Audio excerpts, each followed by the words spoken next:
Today we're going to talk about tire pressure monitoring systems. We'll talk about the sensors and a little bit about how this direct system operates. And we're going to look at this car here that has an intermittent TPMS failure. The TPMS system is comprised of several different pieces. It utilizes those sensors at the individual wheels in order to look at inflation of tires. Those operate with a battery inside and use radio frequency. There are then receivers for that radio frequency information at different parts of the vehicle. Those designs vary a bit by who manufactured the car. And then those go to a module and ultimately communicate that to the driver and operator. And so typically if we have just a TPMS icon like this symbol, it has two modes. If it's on steady, that typically means there's a low pressure event that requires attention and I need to check my tire inflation values. If that light is flashing, that typically means that there's a fault in the system and I need to inspect it further, and that typically requires some extra tools. And so there's a couple different tools that I can use to look at those things. One of those is a TPMS specific tool like this one. This is an Autel branded tool that's able to emit radio frequency and read it, so I can do direct sensor checks and in some cases also communicate with the car through OBD2 connectors and DLCs in order to get more information. If your tool for TPMS cannot do that, then a general scan tool like this launch right here can help me find more information from the specific module. This particular car has TPMS on all four tires. It is a 2009 model year car. It shows some information on the dash, but does not give me individual tire pressures. It just gives me green or red basically. This car over the last week has developed an intermittent TPMS issue where when I hit bumps or at certain scenarios of driving, I get a TPMS fault and it says TPMS inactive on the dash. And it comes and goes pretty quickly. So we're going to use the scan tool today to look at what corner is at fault, find out if the module knows that information, and then continue our diagnosis from there. So we're going to use this launch tool to look at the tire pressure control module within this BMW. So the RDC is in charge of that information. So we're going to start by going and reading the fault memory.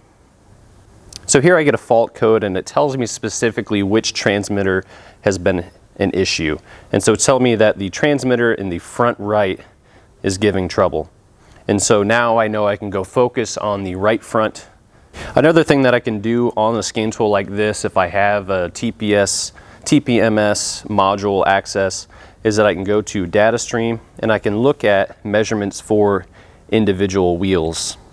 And so I could go and select some of this data and be able to read all the different temperatures and pressures that read out.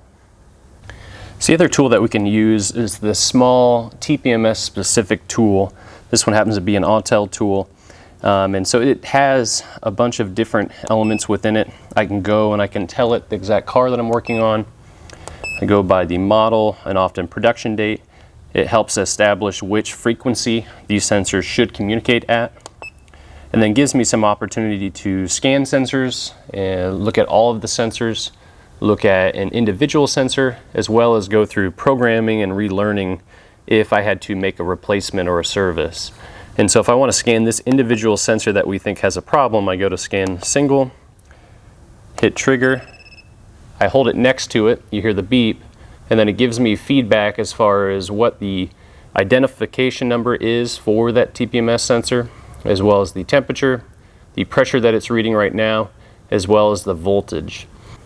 That's a quick walkthrough of the process for looking at a TPMS issue and beginning to diagnose where the fault is. Ultimately, the code that we saw for this BMW relates to the transmitter, which is the small antenna receiver that's in each wheel well. And so I'm going to have to investigate that further and see where my fault lies. The fact that I only see it when I hit bumps tells me that it could be something such as a connection issue or just a fault within the module and unit itself.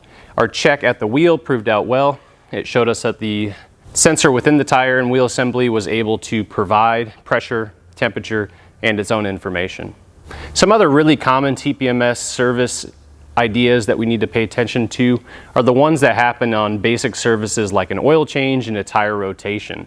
This particular car uses that transmitter in each wheel well to look at tire pressure, but also tire arrangement as far as where each tire is placed. Each TPMS sensor has a unique identifier. It's a serial number and hex code, and that helps the computer establish which sensor lives at which corner of the car. So some cars like this one can recognize where that is without any extra input. Some vehicles can't do that. They utilize one central module to read all 4 or maybe even 5 tires with the spare tire included, and you have to tell it where they're arranged. On General Motors products, it's a pretty common process that I've got to go through some buttons on the dash or use a scan tool to put it in a learn procedure. The horn honks, and then I go with a tool to wake up each sensor in a specific sequence, and I walk around the vehicle and do that. That's often done with either a magnet tool that comes with a lot of TPMS service equipment or a special TPMS wand, which emits a specific frequency to wake the sensor up so that the sensor can say, hey, I'm here, and it's somewhat of a roll call for all those sensors. Once you learn all 4 in the proper sequence, the horn will beep again and tell you that that value is stored. This is an important part of basic service so that the pressures displayed on a customer's dash actually match the physical layout of the vehicle. You can imagine how frustrating it would be to try to fix a low tire pressure, continually air up the right front tire, when in reality that low tire lives on the back left now because somebody did not relearn those positions. TPMS sensors are a pretty basic system, but one we do have to interact with a lot. It's important to make yourself aware of the different frequencies and sensor types, as well as the importance with that relearn procedure, and all that changes vehicle to vehicle. That's an important lesson as a technician, that I've got to pay attention to service information and the reference material available to me for each vehicle that I work on.